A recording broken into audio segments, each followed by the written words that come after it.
as orações de cada um.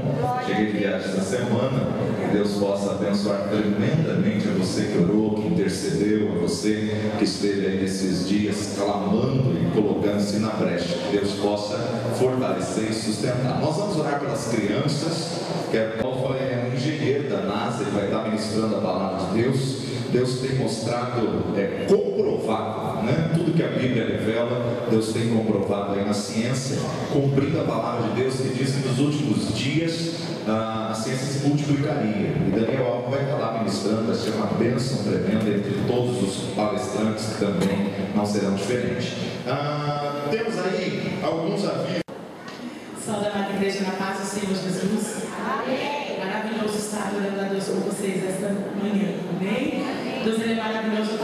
Toda vez que eu venho aqui na torre, eu acho lindo como o apóstolo que ele fala com paixão de missões, não é?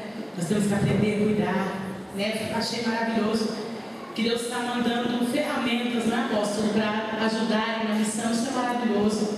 Eu quero adorar o Senhor com um louvor que chama-se Meu Carpinteiro, Meu Carpinteiro. Fala dessa reconstrução que o Senhor Jesus fez na nossa vida. Eu tenho certeza que todos que estão aqui nesta manhã foram reconstruídos por Jesus. Então o Senhor está nos forjando, nos preparando para levar essa mesma mensagem aos povos. Isso é maravilhoso. Que nós possamos adorá-lo, porque nesta manhã eu quero te dizer algo da parte do Senhor. Talvez você esteja aqui ouvindo tudo isso, mas talvez o teu coração esteja quebrantado por algum motivo. Talvez algo na tua família, pessoal, teu coração. Mas Jesus, aquele que te reconstruiu, está aqui, está dizendo: eu estou aqui, ouvindo o teu clamor. Então clama a mim e responder-te-ei. Viu, querido? O Senhor está dizendo: eu sou o teu carpinteiro, aquele que reconstruiu a tua casa. E não adianta a tempestade vir contra a tua vida, não, porque não vai desabar em nome de Jesus. Aleluia, pode ser para Deus. Você crê? Eu sou o reconstrutor da tua vida. E a tempestade pode vir com toda a força, com força total. Não vai desabar na tua casa, não. Em Jesus eu creio.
Glória a Deus, maravilha, glória a Deus. Deixa sua Bíblia aberta comigo em Atos dos Apóstolos, capítulo 16. Nós estamos iniciando hoje essa série de mensagens. Tudo certo aí? Essa série de mensagens de Filipenses. Soberano e eterno Deus Pai, nós te louvamos porque Tu és o Deus que edifica a nossa casa. Te agradecemos pela Tua palavra, Pai de poder e de graça, que a nossa mente, o nosso coração possa estar cativo à Tua palavra. Capacita-me a transmitir aquilo que Tu tens para nós nesta manhã. Fala conosco, ó Pai. Queremos ouvir a Tua voz, queremos ouvir a Tua palavra. Manifesta a Tua glória, o Teu poder, Teu Espírito tem total liberdade de agir, de falar, de se mover em nosso meio, pois Tua somente a honra, o poder, a glória e a majestade, no nome precioso de Jesus. Amém. Amados, em se falando de apóstolo Paulo ele enfrentou toda sorte de provações, de luta, de batalha, de sofrimento, desde o momento da sua conversão. Se você estudar um pouquinho a vida de Paulo, você vai se impressionar. Ele foi perseguido em Damasco, ele foi rejeitado em Jerusalém, ele foi esquecido em Tarso, ele foi apedrejado em Listra, ele foi açoitado e foi preso em Filipos.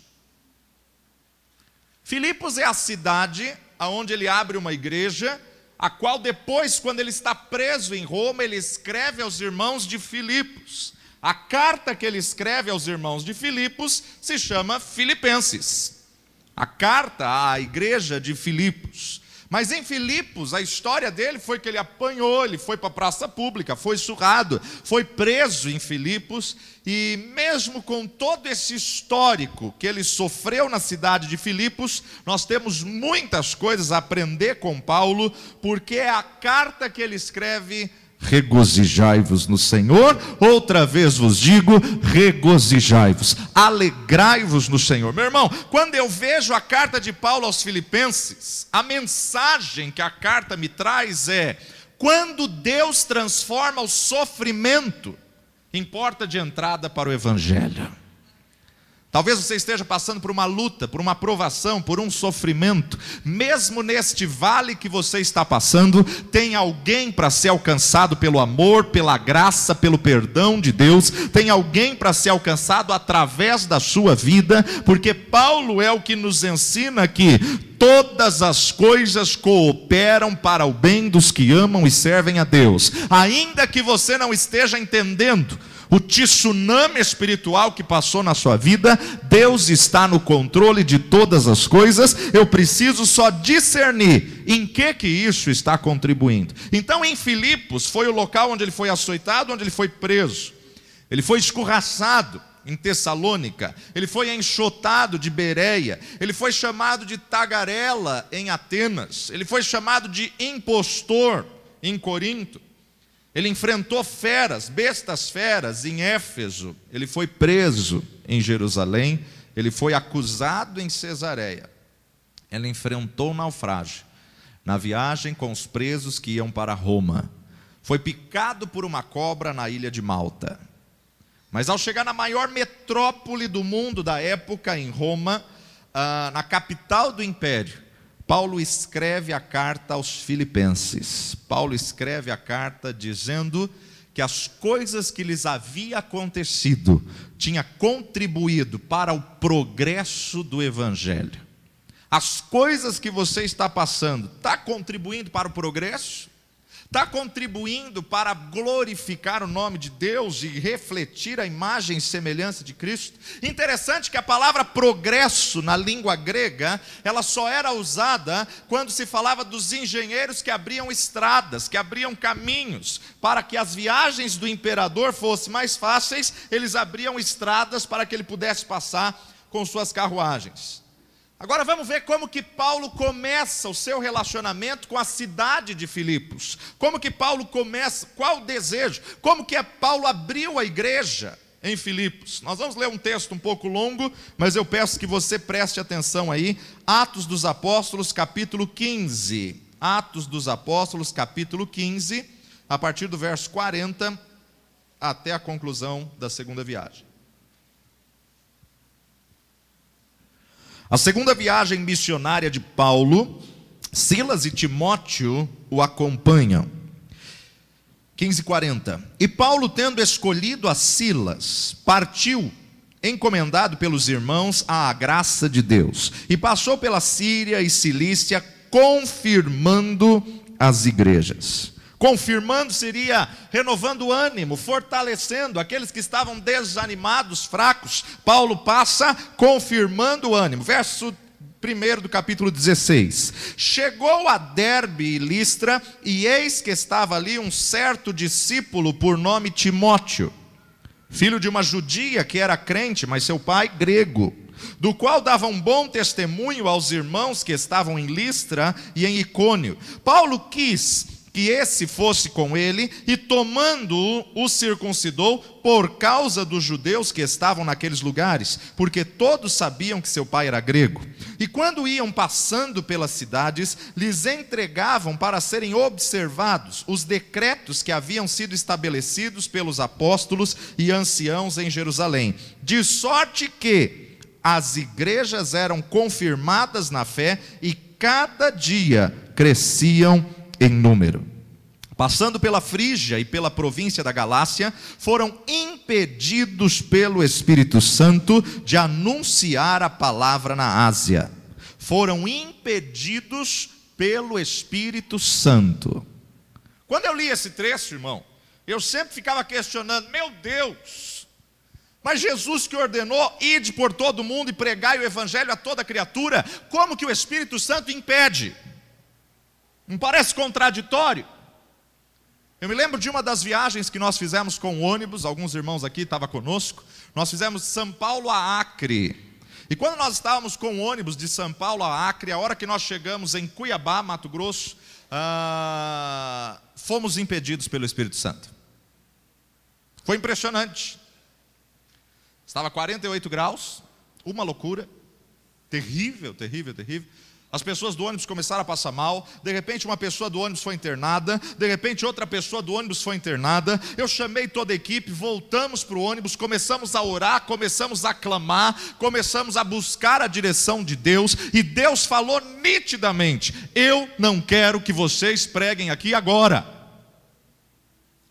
Irmão, nós temos que discernir quando é o Espírito Santo de Deus que está impedindo alguma coisa.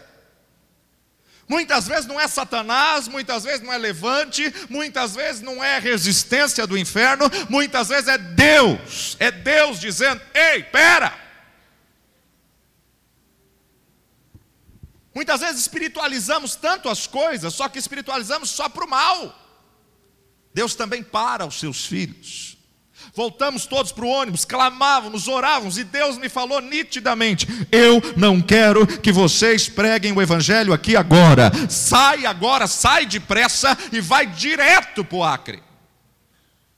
Chamamos todas as pessoas, fomos no hospital. Foi uma luta tirar as duas pessoas do hospital. Tivemos que assinar os termos de responsabilidade. Assinamos os termos, colocamos as pessoas sob risco dentro do ônibus e seguimos viagem. Fomos direto para o Acre. Chegando perto do Acre, nós tivemos a oportunidade de ir para a Bolívia. A hora que nós entramos na Bolívia, descemos do ônibus, já estávamos na Bolívia mesmo, colocamos 100 folhetos na mão de cada evangelista. Os evangelistas desceram, começaram a entregar panfleto, começaram a visitar as casas e ir de casa em casa. Irmãos, depois de uma hora, me caiu a ficha: eles não falam português.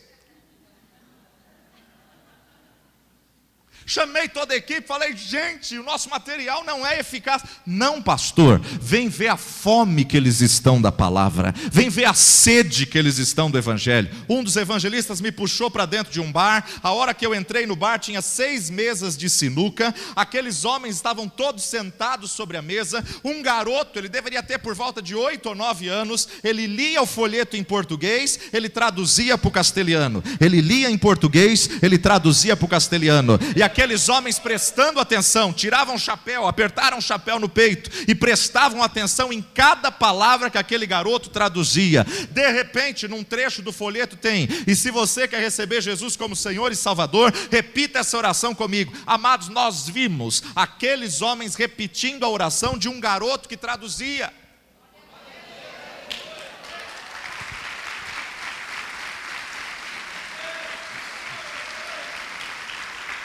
A palavra de Deus nos diz: haverão dias na terra em que haverá fome, não fome de pão e nem sede de água, mas fome de ouvir as palavras de Deus. Aquele povo estava com fome, nós ficamos chocados com aquilo. De repente veio um evangelista, me puxou e falou: pastor, vem ver o que está acontecendo nesse bar. Me arrancou para outro bar, eu cheguei no outro bar, havia 3 mesas de sinuca. Um outro garoto, ele deveria ter 14 ou 15 anos, ele lia no português, ele traduzia para o castelhano, ele lia no português, ele traduzia para o castelhano, e aquele garoto começou a ler a oração. Amados, eu vi aqueles homens bolivianos tirando o chapéu, se ajoelhando ao lado das mesas de sinuca e confessando Jesus Cristo como Senhor e Salvador, porque há poder na palavra que você carrega, há poder na palavra de Deus, há poder nessa mensagem que você tem dentro de você.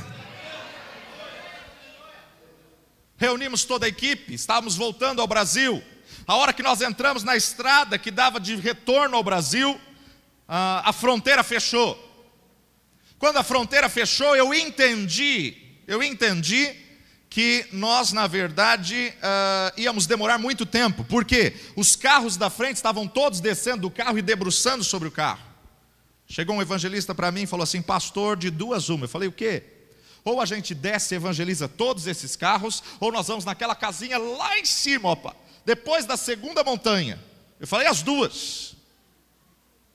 Como assim? Eu falei: nós estamos em 24 pessoas, 22 desce e evangeliza esses carros, e eu e você vamos naquela casinha. Avisamos toda a equipe, os 22 desceram, começaram a evangelizar. Eu e Vilela pegamos aí os folhetos, estávamos com a camiseta Jesus, a solução. E aí fomos, atravessamos a primeira montanha, estamos subindo a segunda montanha. A hora que nós estamos nos aproximando da casa, sai uma senhora que fala: meu marido está te esperando. Eu falei: senhora, acho que a senhora está me confundindo com alguém, porque eu não conheço ninguém aqui, eu nunca vim aqui. Meu marido está te esperando. Eu falei: senhora, eu não liguei para ninguém, eu não marquei hora com ninguém. Moço, para de ser teimoso, meu marido está te esperando. Então dá licença. E entrei. Irmãos, a hora que eu entrei no quarto, na cama havia ossos deitados. Um senhor só de shorts e só ossos. Ele ergueu os olhos para mim e ele me disse: você é o missionário? Eu falei: sou. Ele começou a chorar, e ele falou assim: por que que você demorou tanto? Falei: meu senhor, eu não estou entendendo. Por que que você demorou tanto? Falei: o que que aconteceu? Fazem 17 anos que eu estou nessa cama, 17 anos que eu estou enfermo, 17 anos que a minha oração é uma só: Deus, se o Senhor me perdoa, envia um missionário na minha casa. Eu sei que eu moro longe de tudo, longe de todos, mas se o Senhor ainda me dá uma chance, envia um missionário aqui na minha casa. Eu falei: qual o seu nome, seu José? Quantos anos o senhor tem? 93. Eu falei: por que que a oração do senhor é tão específica? E ele olhou para mim e disse: quando eu era jovem como você, eu morava no centro da cidade. Eu neguei Jesus, eu rejeitei Jesus. Eu morava no segundo andar. Foi um pastor e um missionário na minha casa. Eu joguei o pastor e o missionário escada abaixo. Eles rolaram naquela escada. E desde quando eu caí enfermo nessa cama, tem uma voz que me acusa e me diz: você negou Jesus, você vai para o inferno. Você negou Jesus, você vai para o inferno. E a minha oração em voz alta é uma só: se Deus existe e se Ele me perdoa, não deixe eu morrer sem um missionário entrar na minha casa. Por isso que quando minha senhora viu você com essa camiseta, ela logo entendeu que era a resposta da minha oração.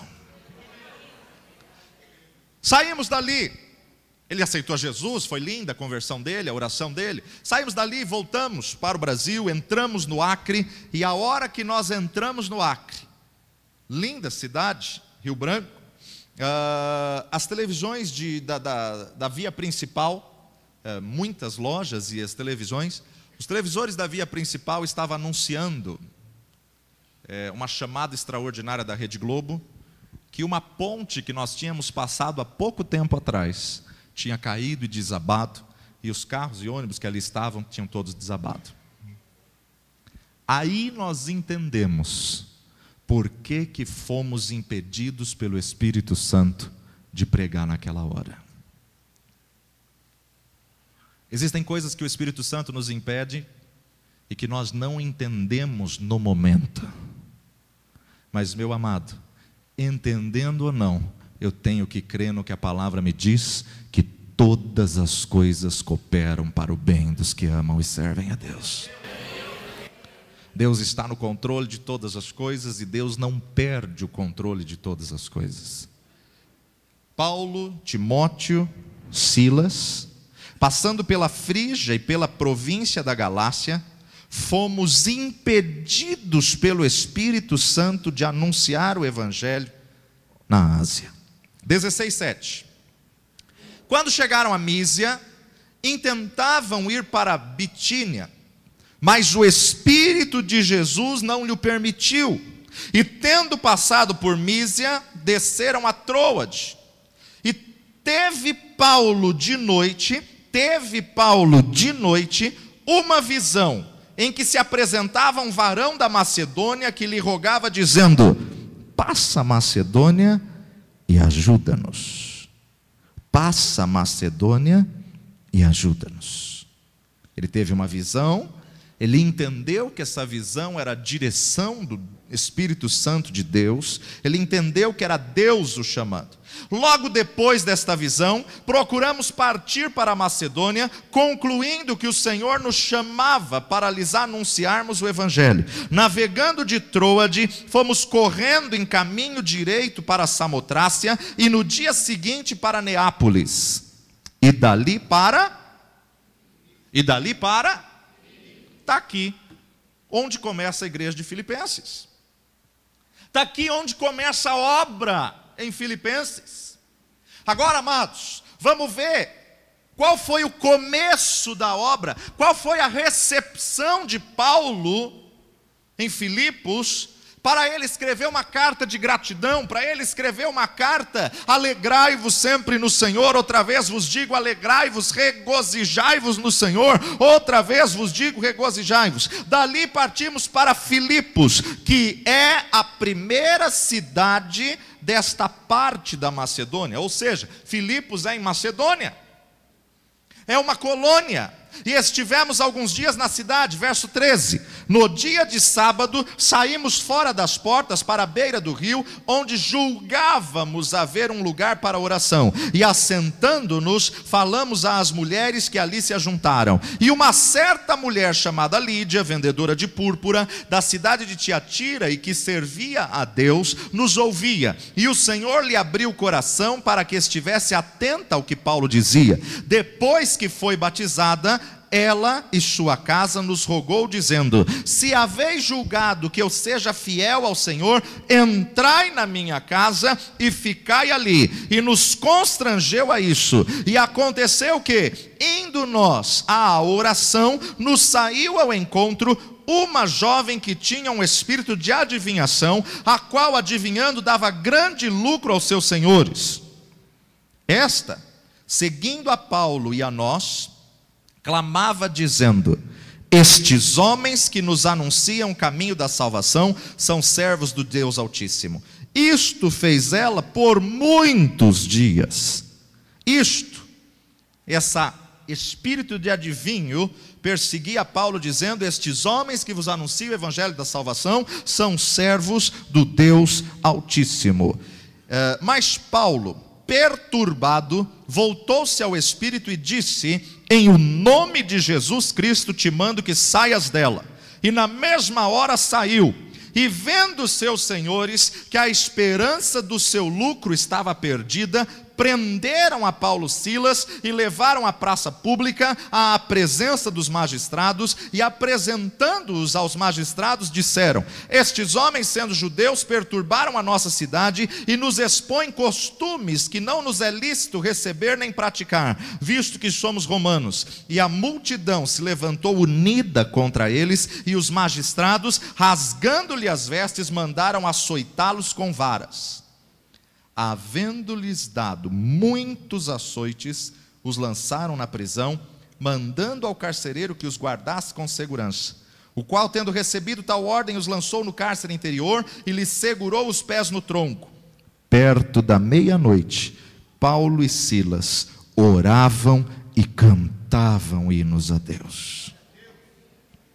Mesmo açoitado, mesmo preso, mesmo envergonhado, perto da meia-noite, Paulo e Silas oravam e cantavam hinos a Deus, de maneira que os outros presos os escutavam. De repente, sobreveio um tão grande terremoto que os alicerces do cárcere se moveram e logo se abriram todas as portas e foram soltas as prisões de todos. Acordando o carcereiro e vendo abertas as portas da prisão, tirou a espada e quis se matar, cuidando que os presos já tinham fugido. Mas Paulo clamou com grande voz, dizendo: não te faças nenhum mal, que todos aqui estamos. Pedindo luz, saltou dentro e, todo trêmulo, se prostrou ante Paulo e Silas.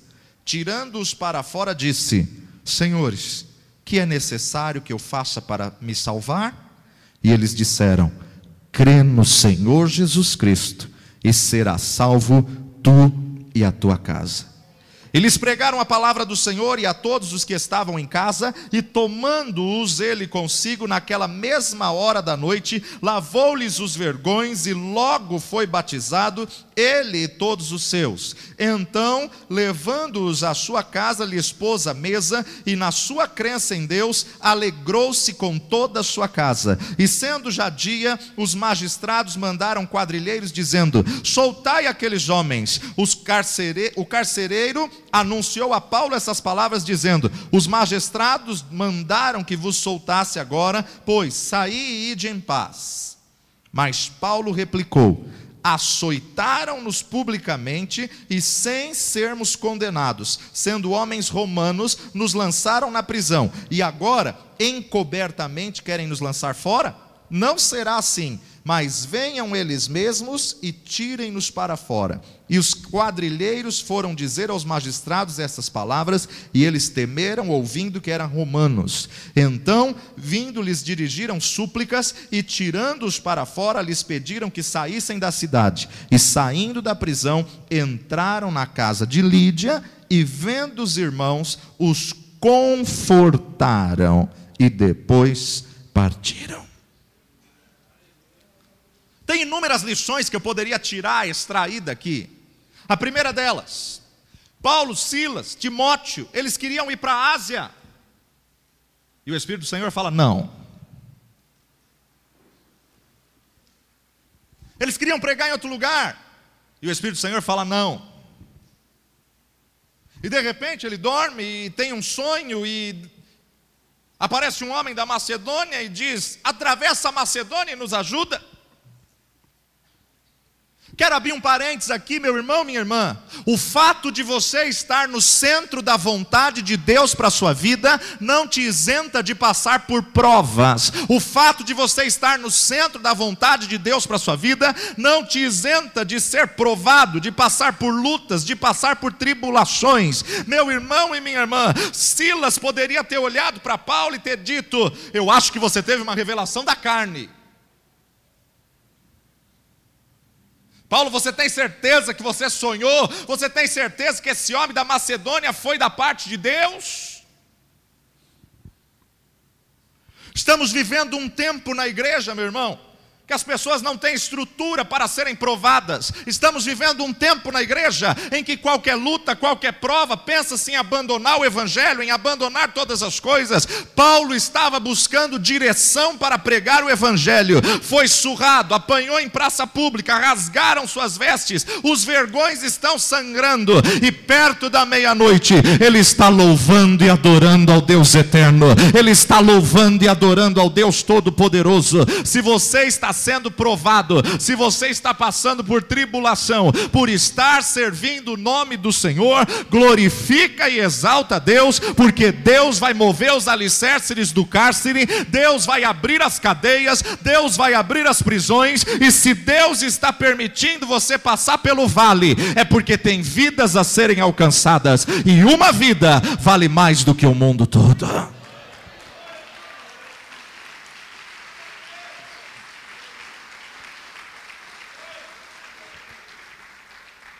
Estamos vivendo uma igreja egocêntrica, uma igreja egoísta, que quer apenas a minha bênção, que Deus me abençoe, que muitas vezes vem à igreja porque um filho está nas drogas, porque uma filha está na prostituição, porque um marido está no álcool. Meu irmão, você tem que vir na igreja por causa do Senhor da igreja, e as demais coisas vos serão acrescentadas. Buscai em primeiro lugar o reino, isso é consequência. Eu e a minha casa serviremos ao Senhor, é consequência de você buscar a Deus em primeiro lugar. Ele é o motivo, Ele é a razão, Ele é o principal motivo do seu culto, motivo da sua adoração. Mesmo surrado, mesmo sangrando, mesmo dolorido, perto da meia-noite, eu sei em quem tenho crido, e estou bem certo que Ele é poderoso.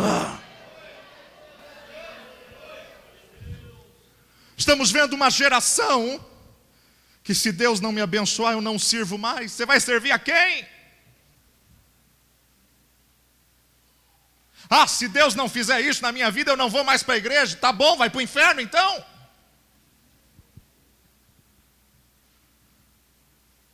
Não queremos um Deus como Senhor, queremos um Deus como escravo. Para Ele fazer o que eu quero, para Ele fazer o que eu desejo, para Ele suprir os meus luxos e os meus desejos, porque se Ele cobrar alguma coisa, estou fora.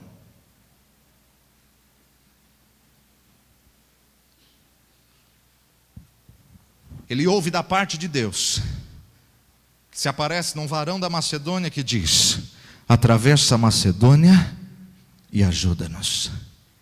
Ele entra na primeira cidade, Filipos. A recepção não foi muito boa. Uma endemoniada. Estes que vos anunciam o evangelho da salvação são servos do Deus Altíssimo. Esses que vos anunciam o evangelho da salvação são servos do Deus Altíssimo. Meu irmão e minha irmã, essa mulher estava falando alguma mentira? Só que a verdade na boca de Satanás incomoda. Imagina que Paulo e Silas vai pregar e evangelizar uma pessoa, e ela gritando atrás: estes que vos anunciam o evangelho da salvação são servos do Deus Altíssimo. Tá bom, já sei. Estes que vos anunciam o evangelho da salvação são... Cala a boca!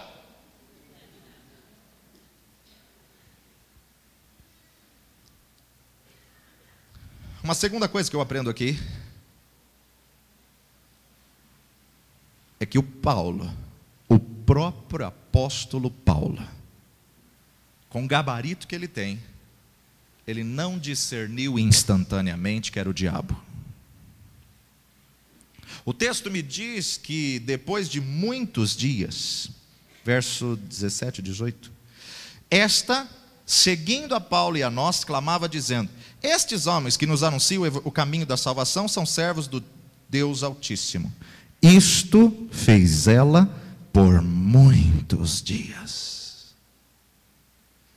Ele não discerniu instantaneamente. Você não é obrigado a discernir a estratégia de Satanás instantaneamente.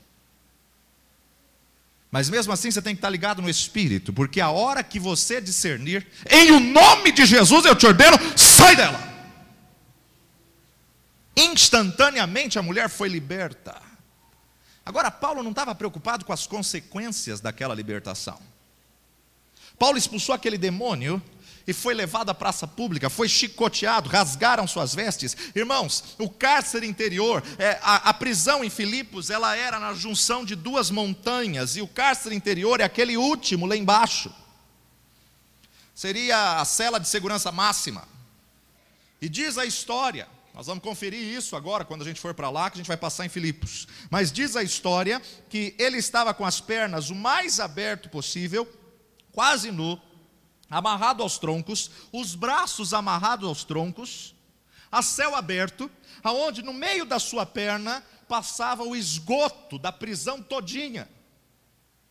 Aquele cheiro, aquele odor insuportável. Dizem alguns historiadores que o sangue escorria, e porque o sangue escorria, alguns vermes subiam pelas pernas de Paulo e Silas. Ele está em toda circunstância para poder murmurar, para poder praguejar. E sabe o que ele faz? Louva, ora e adora ao Deus Todo-Poderoso.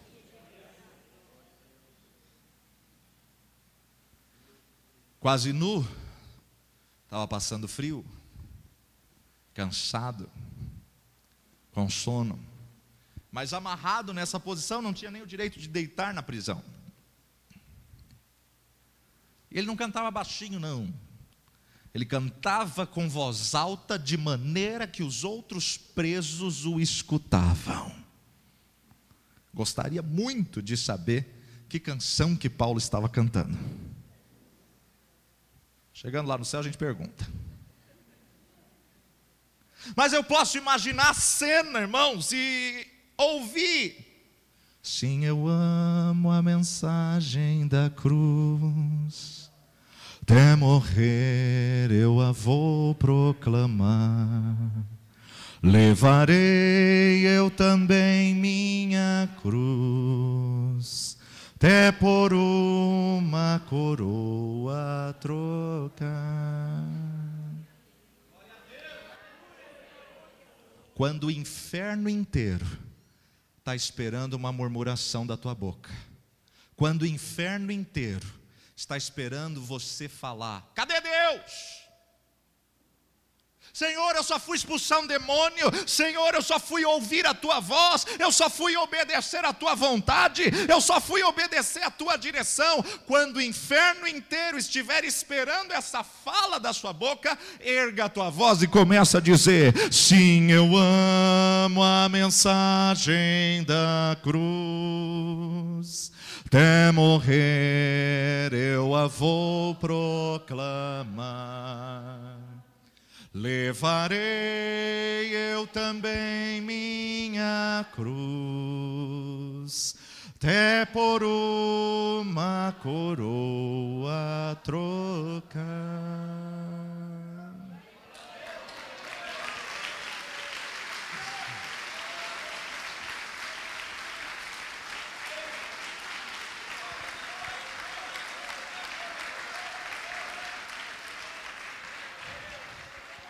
O diabo colocou circunstâncias para calar o teu louvor. Satanás colocou adversidades para calar a tua voz. O diabo tem colocado situações para você murmurar, para você reclamar, para você praguejar. O diabo, meu amado, tem tentado macular a justiça de Deus, dizendo que Deus não é justo, que é injusto a prova que você está passando, a luta que você está passando. Mas, meu amado e minha amada, se você quer ser um servo aprovado, não deixa o diabo ouvir da tua boca que Deus é injusto, porque ainda que o homem for injusto, ele será para todos sempre justo, ele será para todos sempre fiel, ele será para todos sempre o eterno, o soberano. Nada e ninguém pode macular a justiça do nosso Deus, a justiça do Deus Todo-Poderoso. No mundo tereis aflições, podemos passar por lutas, podemos passar por aflições, mas em todas elas Ele nos faz mais do que vencedor.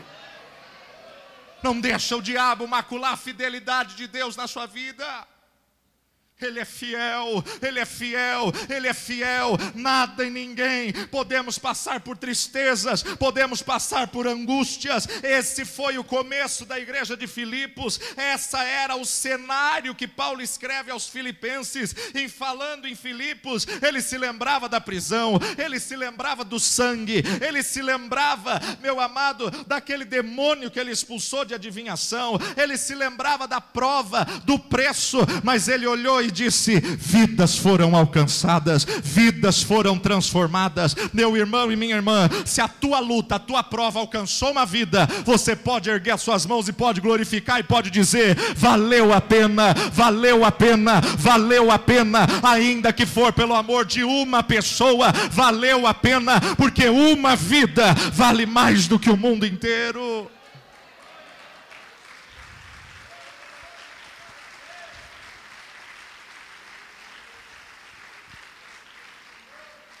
A tua dor, o teu sofrimento, a tua perda vai te servir de testemunho para alcançar outras vidas, vai te servir de testemunho para libertar pessoas que estão em prisões, pessoas que estão em cadeias. O louvor de Paulo e Silas fez com que os alicerces do cárcere se moveram, logo se romperam e abriram as prisões de todos. Todos foram soltos, foram libertos, mas não fugiram. Hora que o carcereiro acorda com um terremoto, ele vê as cadeias, as portas todas abertas. Ele quis se matar. Por que ele quis se matar? Porque a lei romana em Filipos, ela dizia: carcereiro, se você deixar uma pessoa fugir, você cumpre a pena por ela. Se você deixar duas pessoas fugirem, nós somamos a pena dos dois. Um deve 30 anos, outro deve 40, você vai ficar 70 anos preso. Se você deixar 5 pessoas fugirem, somamos a pena dos 5. Se não der para você cumprir, sua esposa cumpre, seus filhos cumprem, mas alguém vai pagar a pena. Gente, imagina. Acorda perto da meia-noite com um terremoto, vê todas as portas abertas.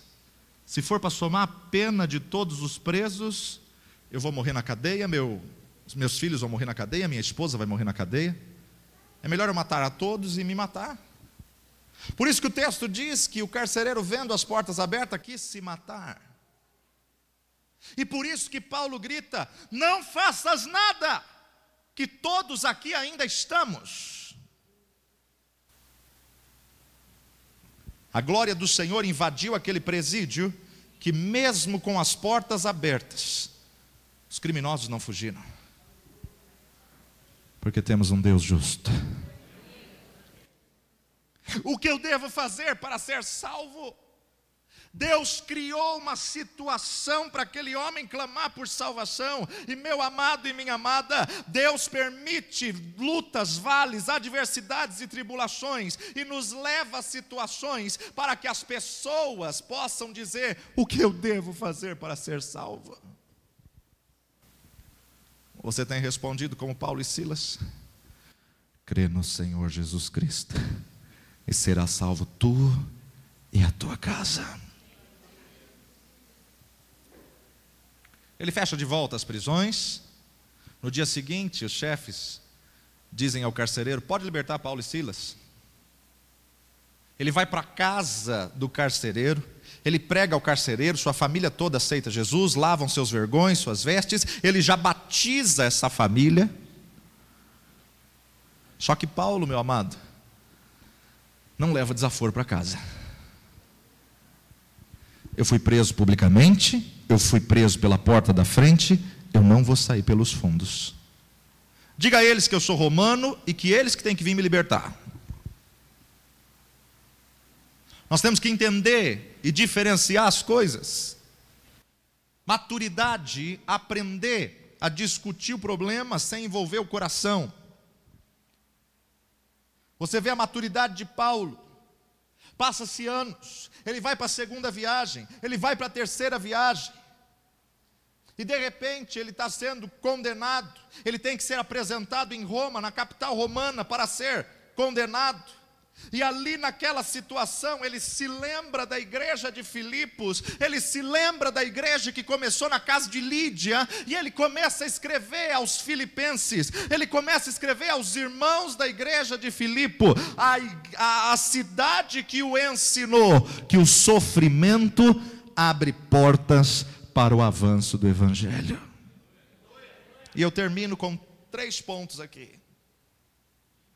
Paulo agora não está preso mais em Filipos. Paulo agora, ele está preso em Roma. E de Roma, meu irmão, ele começa a se lembrar.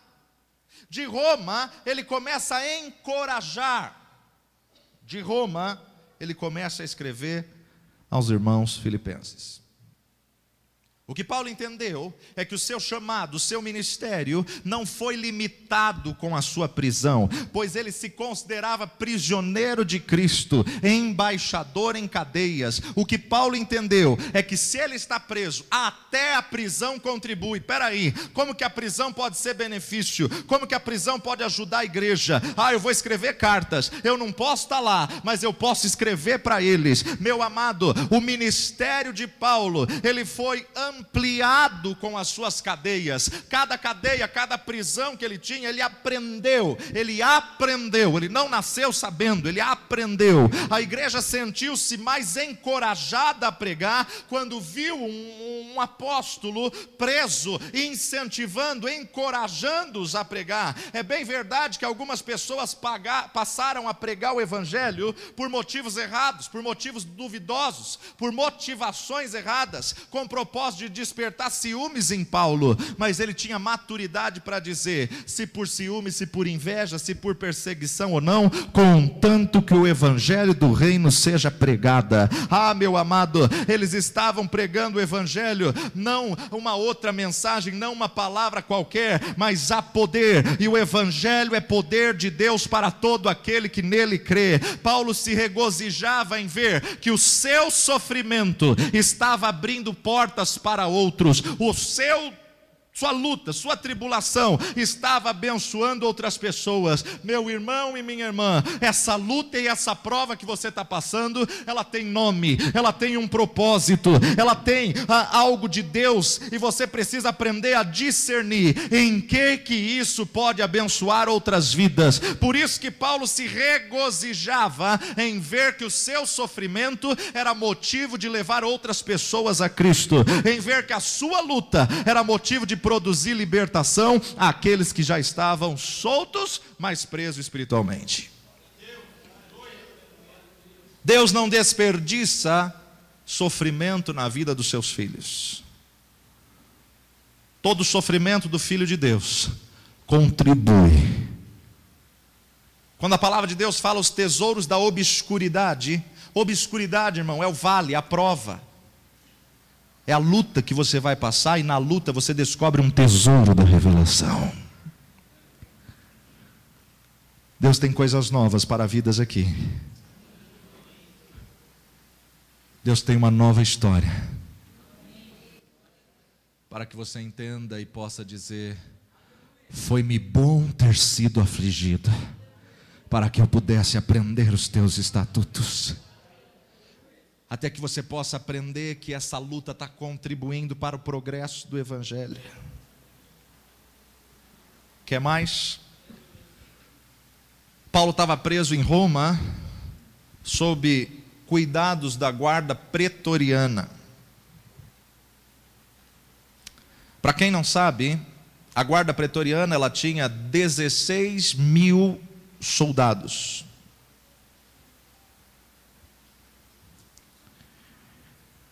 E Paulo, preso nesse período antes do julgamento, ele tinha que ficar algemado com um soldado à direita e um soldado à esquerda. Trocava o turno 3 vezes ao dia, manhã, tarde e noite. E durante as 24 horas, ele estava algemado com 2 soldados. Sabe o que Paulo viu nisso? A única forma e a única oportunidade desses soldados ouvirem do evangelho é eu estando aqui.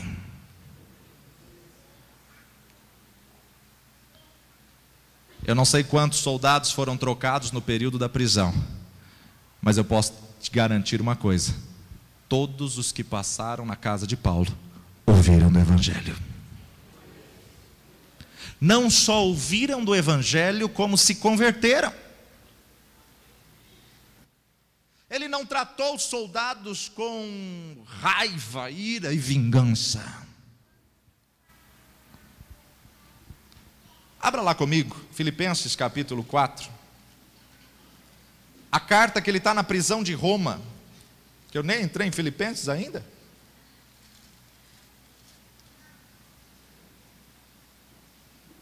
Olha o verso 22. Todos os santos vos saúdam. Santos são convertidos em Cristo Jesus. Todos os irmãos em Cristo mandam saudações para vocês, ó Filipenses. Mas, principalmente, os que são da casa de César. Sabe o que ele está dizendo? Mas principalmente os soldados que estão ao meu lado. Ele prega para os policiais se convertem, ele fala, eu preciso escrever para uma das igrejas que eu passei. Manda um abraço para eles. Um homem que aprendeu a extrair do sofrimento uma lição para abençoar outras vidas. Que sofrimento você está passando? Em que esse sofrimento pode alcançar alguém? Todos os membros da casa de César, todos os membros da guarda pretoriana foram evangelizados. Paulo estava algemado, Paulo estava preso, mas a boca ainda podia falar, a boca não estava tapada. Paulo estava preso, mas ele podia escrever. Meu amado, 2 soldados da guarda pretoriana algemados a ele em 3 turnos por dia durante 2 anos. Agora, digo mais. Estes homens faziam parte do grupo de elite da casa de César. 16.000 soldados de escol, gente que tinha trânsito livre dentro do palácio romano, gente que tinha trânsito livre dentro da monarquia, gente de influência no império. Meu amado, Paulo via muito além. Se eu evangelizá-los, a mensagem vai chegar no palácio. Se eu evangelizá-los, a mensagem vai chegar em César. Nesses 2 anos, Paulo estava com as mãos presas, mas os lábios estavam liberados para poder testemunhar. Nesse tempo, Paulo passou a evangelizar os soldados do palácio, os membros do palácio. Nero, o imperador, não sabia, mas Deus havia o constituído presidente das missões do império, presidente das missões estrangeiras, pois havia colocado um missionário como prisioneiro, mas um verdadeiro ganhador de almas, que era ali para ele, o auditório dele, 2 pessoas a cada turno, 2 pessoas ao seu lado. E no sofrimento, meu amado,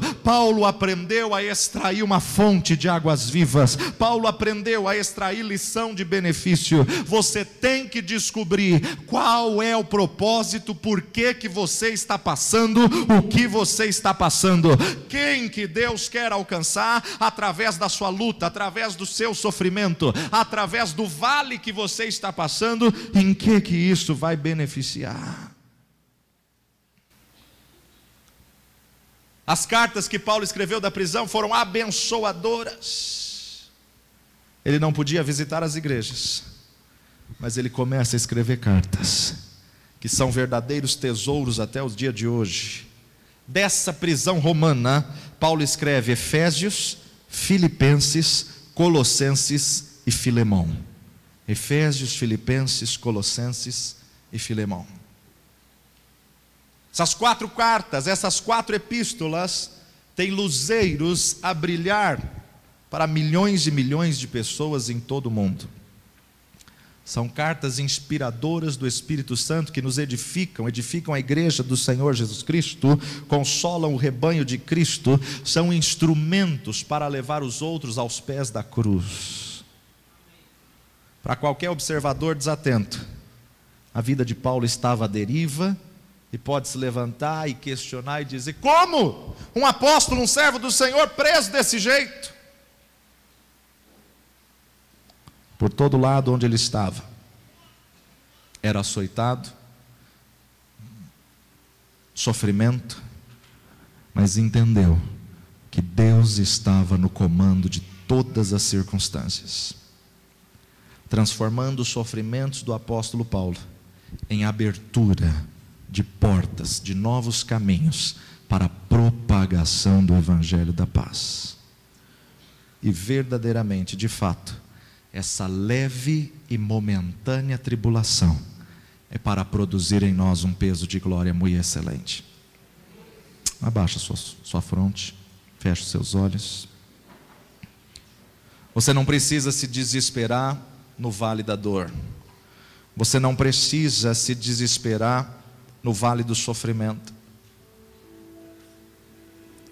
Porque o nosso Deus, Ele é especialista em transformar sofrimento em portas de entrada do Evangelho. Ele é especialista em transformar a adversidade.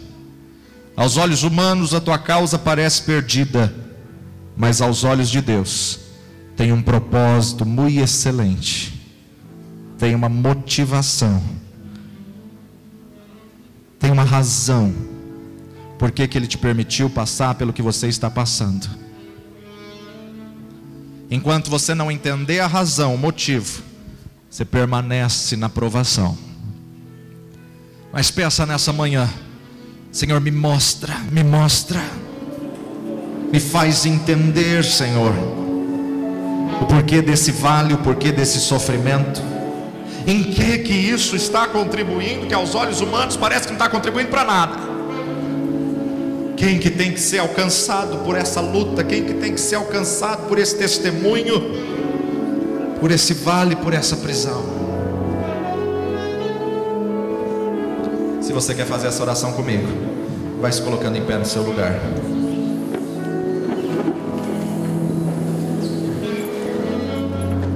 Rasga o seu coração para Deus. Rasga o seu coração para Deus nessa hora. Começa a dizer para Ele: Senhor, toda dor, toda luta, toda adversidade, toda situação, ó Pai, que me levou em cadeias, em prisões espirituais, toda situação que me levou a esse caminhão, essa carga pesada, que eu não tenho entendido até hoje. Mostra-me em que isso contribui. Mostra-me, Senhor, quem deve ser alcançado.